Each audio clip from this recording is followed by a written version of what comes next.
Naam, ni vile vile ambavyo ilikuwa inafikiriwa ndivyo ambavyo imetokea, ingawaje haikuwa kwa wepesi. Simba Sports wakifika hatua inayofuata, wakitangulia kwenda hatua inayofuata.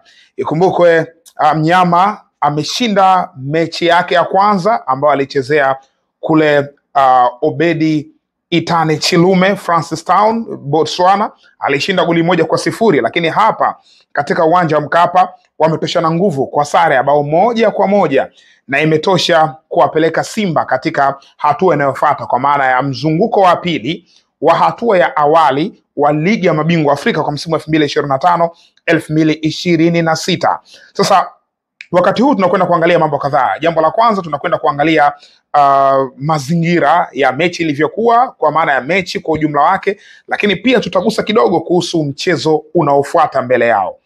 Kimsingi kuhusu mechi ambayo wameicheza leo, ilikuwa ni mechi fulani ambayo ndani yake ilikuwa na ugumu mkubwa kutoka kwa wapinzani, na wapinzani hao na maanisha Gaborone United walikuja tofauti kabisa. Katika session iliyopita tulizungumzia kuhusu Gaborone United na mazingira yao ya timu za kusini mwa Sahara, hususan kusini mwa Afrika, tukisema hivyo itakuwa rahisi zaidi. Ukanda wa Kosafa ni timu ambazo zina mission na mind ya kushambulia kwa nguvu, nidhamu ya kujihami ni ndogo. Leo Gaborone United nilizungumza katika session iliyopita kwamba tutarajie kuwaona wakishambulia vya kutosha, watashambulia kwa nguvu ili waweze kupata mabao, haijalishi wao wataruhusu au vipi. Ndicho ambacho kimekwenda kutokea. Wameshambulia kwa nguvu, wamecreate chances nyingi, ni uimara wa golikipa Musa Kamara, lakini pia wao wenyewe kutokuwa watulivu kwa maana ya Gaborone United ndio imepelekea kutokuscore. Kwa hiyo ilikuwa ni mechi ya chances. Simba li create chances, Gaborone United li create chances. Kwa hiyo ilikuwa ni free flow, kila mmoja alikuwa na mruhusu mwenzake kufika katika nusu yake. Kwa hiyo mazingira ya mechi yalikuwa namna hiyo. Sasa Simba wamefanikiwa kwa maana ya hii sare kwao ni muhimu licha kwamba hawakucheza kandanda ile ambayo tumeizoea ya prime Simba wakati ambao wanakuwa katika ubora wao wanavyochezaga.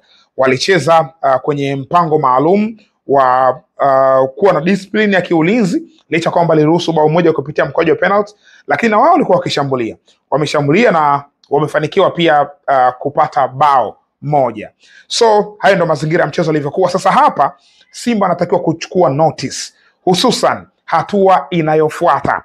Yes, hatua inayofuata ya mzunguko wa pili. Mzunguko wa pili wanakwenda kukutana na Nsingizini Hotspurs. Hiyo ni rasmi.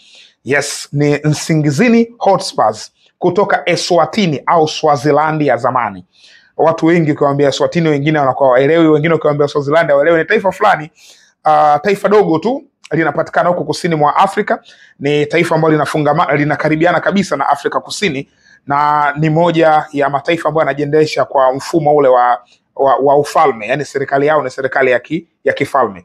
Na hapo yupo King Mswati. Yes. Sasa watu wanamfahamu zaidi Mswati pengine kuliko hata nchi yenyewe. Kwa hiyo Mswati ndo anatokea katika hii nchi, na ukisema Mswati kila mmoja anaelewa.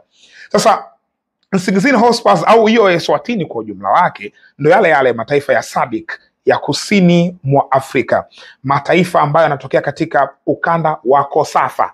Maana yake bado Simba anaendelea kusalia Kosafa, na kimsingi hata watani zao wajadi kwa maana ya Young Africans na wenyewe wanaendelea kusalia Kosafa, kwa sababu walimfunga wale Wiliete de Benguela wa Angola na wanakwenda kucheza na Silver Strikers ya Malawi. Manake bado wako ukanda ule wa kusini mwa Afrika ambao ni Kosafa. So na Simba pia anakwenda katika muktadha ule. Yes, kwa maana ya ukanda wa Kosafa. Hizi timu za Tanzania katika hatua za awali hapa, katika mzunguko wa awali, Azam na Singida, hizi timu mbili za Confederation zimepangiwa timu kutoka Sekafa wenzao. Kwa maana ya Singida amepangiwa Rayon Sport kutoka Sekafa Wanyarwanda hawa, lakini Azam wamepangiwa El Merreikh Bentou kutoka Sudani Kusini, na wenyewe pia ni Kosafa. Lakini hizi timu mbili za ligi ya mabingwa wapinzani wao wanatokea ukanda wa Kosafa kusini mwa Afrika, ambao Yanga ilikuwa ni Wiliete de Benguela na Simba ndio alicheza na Gaborone United, na hatua inayofuata pia wanaendelea kusalia Kosafa huko huko, Yanga dhidi ya Silver Strikers na Simba dhidi ya Nsingizini Hotspurs. So Nsingizini Hotspurs wameondoa Simba Bora. Yes, ni timu ambayo inatokea Zimbabwe, timu ya Neva Tegere. Kwa hiyo Neva Tegere, nyota ambaye alipita Azam FC pale na Ihefu, hatutomuona katika mechi hiyo inayofuata kwa sababu timu yake tayari wameshamaliza mwendo. Sasa kwenda kucheza na Nsingizini Hotspurs unatakiwa kuwa na nidhamu kweli kweli, kwa sababu wenyewe ndio kaliba ile ile ya timu ile ile ya timu zile zile za Kosafa, kwa maana ya free flow. Ni timu ambazo zinashambulia kwa nguvu, wao kufungwa hawaofii. Kama una safu nzuri ya ushambuliaji unaweza kuwafunga magoli mengi, lakini safu yao ya ulinzi wao, ile sanaa ya kujihami ni ndogo kweli kweli. Na Simba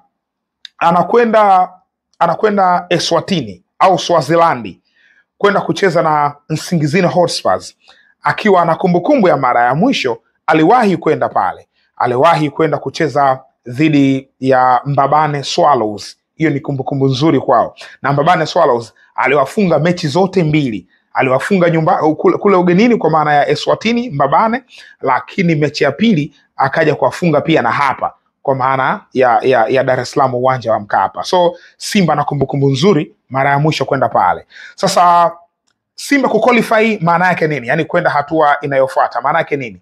Maana yake anaendelea kuonesha kwamba yeye ni heavyweight wa soka la Afrika, kwa sababu unapozungumzia Simba unaizungumzia klabu namba 5 Afrika.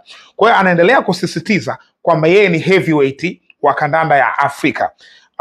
Kutoka hatua hii ya kwanza, unajua timu mbili tu katika ligi ya mabingwa ambazo hazijaanza hii preliminary, first preliminary round, mzunguko wa kwanza, ambayo ni Ahli pamoja na Mamelodi Sundowns, lakini zilizobakia zote zimeanza katika mzunguko wa kwanza. Sasa wale Magiant, ile miklabu mikubwa ambayo imesogea kwenda hatua inayofuata, na Simba pia ameingia na yeye, kwa hiyo ameungana na wakubwa wenzake kwenda katika raundi inayofuata. Sasa raundi hii inayofuata, hata wale Ahli na Mamelodi Sundowns kwa pamoja wana join kwenda kuitengeneza raundi inayofuata. Itakuwa raundi ngumu sana, kwa sababu ndo raundi ambayo inakwenda kuamua nani anakwenda katika hatua ya makundi, yes, group stage. Lakini kwa Simba dhidi ya Nsingizini Hotspurs ni mechi kali, hapana shaka ni mechi nzuri, ingawaje Simba ni favorite sana katika hiyo mechi. And good thing ni kwamba Simba katika hiyo mechi ataingia ikiwa ile adhabu yake imeisha, kwa maana ya adhabu ya kutokuruhusiwa kuingiza mashabiki uwanjani. Ilikuwa ni mechi moja tu, na ndo hii ambayo wameimaliza leo. Sasa kumaliza hii mechi ni kwenye hii mechi pia ambayo wamecheza leo, tuliona ushindani mkubwa. Miongoni mwa vitu ambavyo vimechagiza, naamini, ni kukosa supporters, kukosa mashabiki wao katika majukwaa kumewapunguzia ufanisi Simba. Unaona Ahwa ana create chances za kutosha, lakini umalizaji unakuwa mdogo, kwa sababu pia pressure hakuna ya mashabiki. Hata akipoteza nafasi, wachezaji wanajua fairness. Kwa hiyo hata akipoteza nafasi, wenzake wananyanyuka, wanapiga makofi, wanaondoka. Lakini when it comes pale kuna mashabiki wanaotengezea pressure, na hawa mashabiki na hii timu ya wapinzani maybe wangefeel kitu tofauti kabisa.